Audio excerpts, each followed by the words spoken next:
selanjutnya Udin lah tanya leko lah apa catat Udin lah nyampai nomor 3A cik Udin tuh katanya lo Udin lah buruk muko camin di balah mak apa lo tuh mak iya makanya ada pitua dan agak-agak paradok je itu nyuruh awak bacamin di orang awang tak mau bacamin tialah ya camin lah kakak camin tak rata lah cik jadi buruk muko camin di balah lah jaleh muko awak nomor tu camin dan awak salahan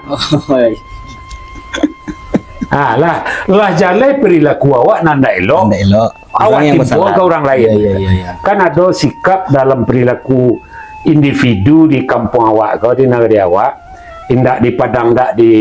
indak di Solo indak di Padang Panjang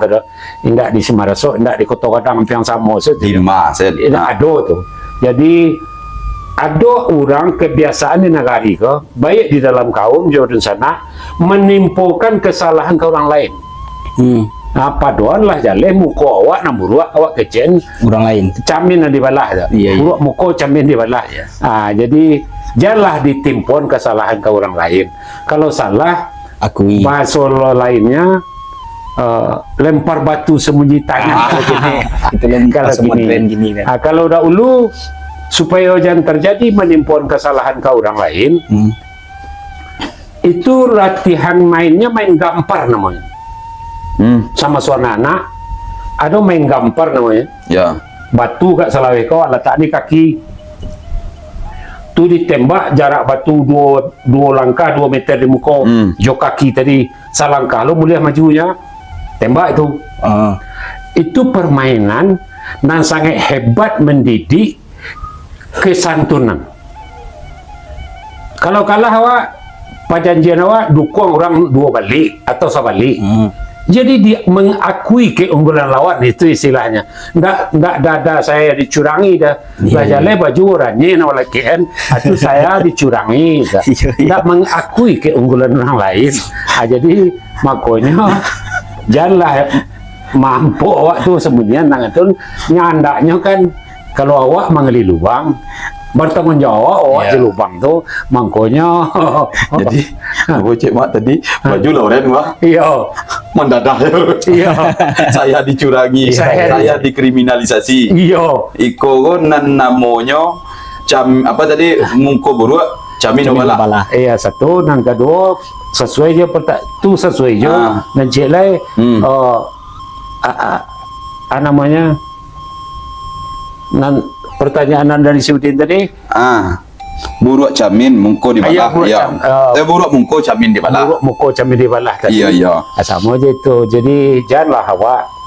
melemparkan kesalahan itu ke orang lain kalau tiba dinamo aku kajinya agak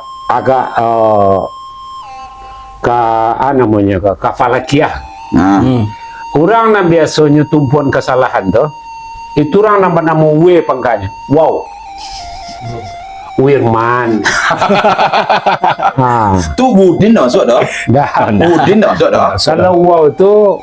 kalau dalam kajian falakiahnya sionyo ayam jadi nan sionyo ayam kau kan kaji taruh saya kepada masalah ayam kan amanga ke rumah je pelakian ayam pun amanga ke rumah pelakian jadi batimpun kesalahan orang lain itu salah satu sikap dari orang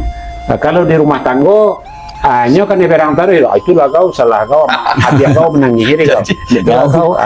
wow tadi kau Udin masuk ke ya ndak Udin ada Udin masuk ke ya jadi makanya terjadilah buruk muko camin di balah iya jadi buruk muko camin di balah intinya inyo nang buat salah dilemparkan ke orang nan disalahkannya atau nan lain nan disalahkan sama jo batu kaki na mantam batu kaki na mantam batu si batu na masalah batu na masalah awak nanda mencari itu kan terjadi banyak hari ini betul. Awak mengecek nenek mama mengecek ada lah kurang segala macam tentang ada pemahaman ada bahasa isyarat tidak ada oleh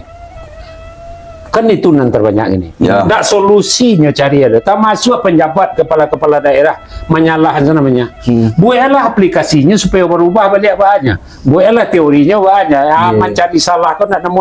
membuat solusi namanya. Jangan menyalahkan sana pandai. Carilah solusi ke depannya balai. Awak kau ke depan. Jadi balah camin kau. Jadi balah. Kau iyo, aku bajirawe ya. Iya. Ajirawe nyanjaan. Iya, jerawatnya pe. Ya, nak sini disalahan kok.